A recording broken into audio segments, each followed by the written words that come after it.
Let's stop with another quote from Garry Kasparov. He's dominating the conversation today. He said once that excelling at chess has long been considered a symbol of more general intelligence. That is an incorrect assumption, in my view, as pleasant as it might be.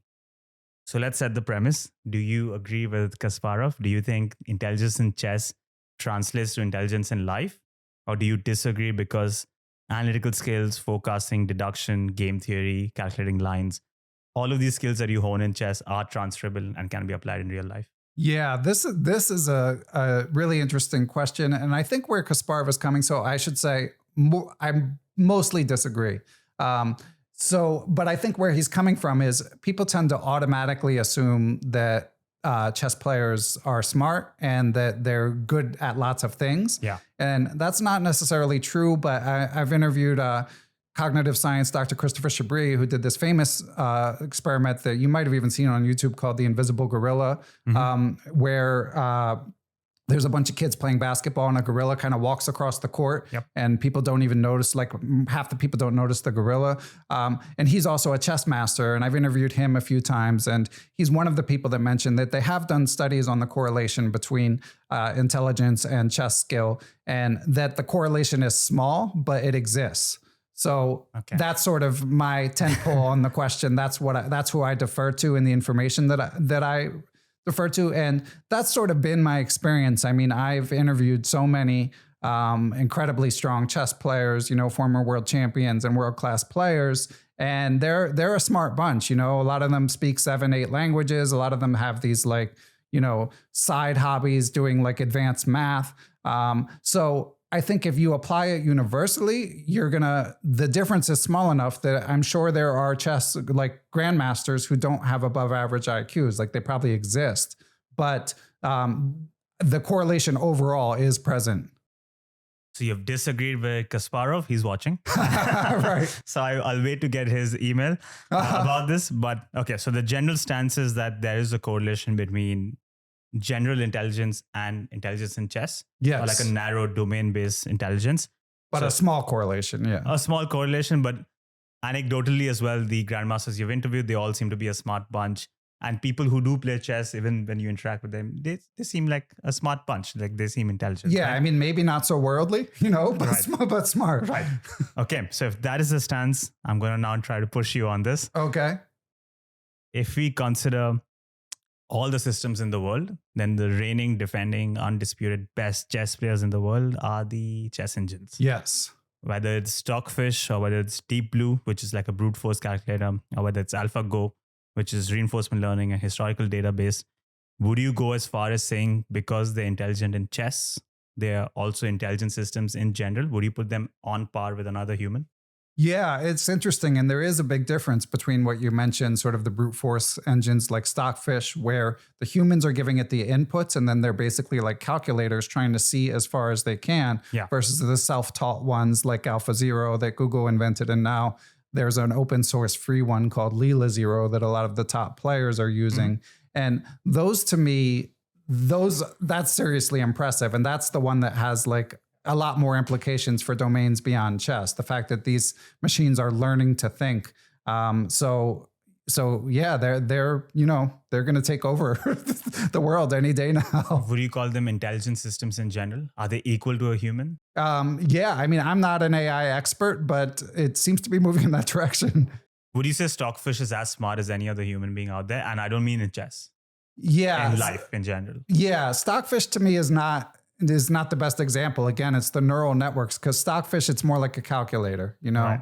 So to me, that's not as scary as AlphaGo, the one designed by Google, that they just taught it the rules of chess and left it to play against itself. And it played millions of games against itself and figured out its own guidelines for the game and became leaps and bounds better than Magnus Carlsen just by playing against itself and figuring out what worked. So to me, that's the one that has like broader implications. And yeah, I mean, you could say in this narrow domain, it's smarter than humans. We have an intriguing premise here. So we established that if you are good at chess, then in most cases, there's a small correlation among humans that you're generally intelligent in life. But if you're a system like Stockfish and you're good at chess, that doesn't necessarily translate to you being an intelligent system in life in general, other walks of life. So I guess you know where I'm going with this. Yeah. I'm going to throw another layer into the discussion. Bobby Fischer once said that in the game of chess, I may be a winner, but in the game of life, I was always a loser, implying that he had devoted so much of his time to chess that other aspects of his life took a backseat. I'm going to now compare Grandmasters to a stock engine. Both the stock engine and the Grandmaster, you can argue, spend their entire life studying chess, analyzing chess, reading chess books, and pretty much, I mean, sure, they're good at other things, but like chess is the one area where they really excel at. Would you then extend the statement that you made for Stockfish, and would you extend it to Grandmasters and say that they are also just narrowly intelligent and not intelligent in general? You certainly come across that type of person. I wouldn't say it's universal by any means. I mean, there's a lot of people who are quite accomplished outside of chess, and there's a lot of Grandmasters who end up pursuing and achieving great things in other domains. But you do certainly, again, you do come across people. And Fischer, I mean, he was a unique example. I mean, obviously, he had mental health issues that came to the fore, and unfortunate misogyny and anti-Semitism that he became known for.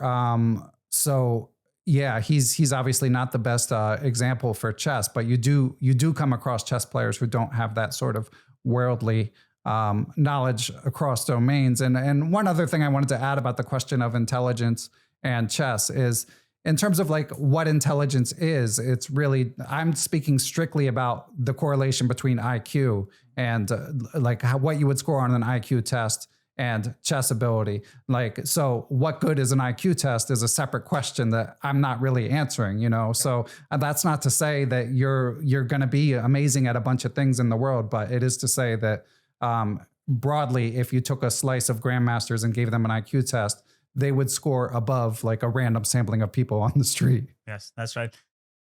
At what point would you draw the line? So a Grandmaster who's only studied chess their entire life and only good at chess, and a stock engine who's only studied chess and is only good at chess. At what point do you start drawing the line that a Grandmaster is more generally intelligent compared to this chess engine? What if they can crack a joke? What if Stockfish has the ability to make you laugh tomorrow? Would you then classify as generally intelligent? What if it has a sense of identity, consciousness, can contemplate the universe? At what point would you start drawing the line? Yeah, I think we'll find out in the next like 50 years.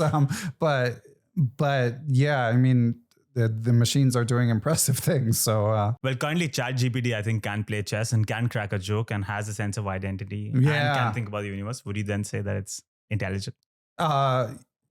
Yeah, I'm afraid so. Yeah. And it's all developing so quickly. I mean, we didn't even, ChatGPT was not like, it might have existed in a lab a year ago, but no one knew about it. You know, it's brand new. Yeah, it is an exciting time, and I just would love to track. But I'm sure this is what they said about Deep Blue back in the 80s, and then I don't know. I feel like this is even a bigger paradigm shift potentially.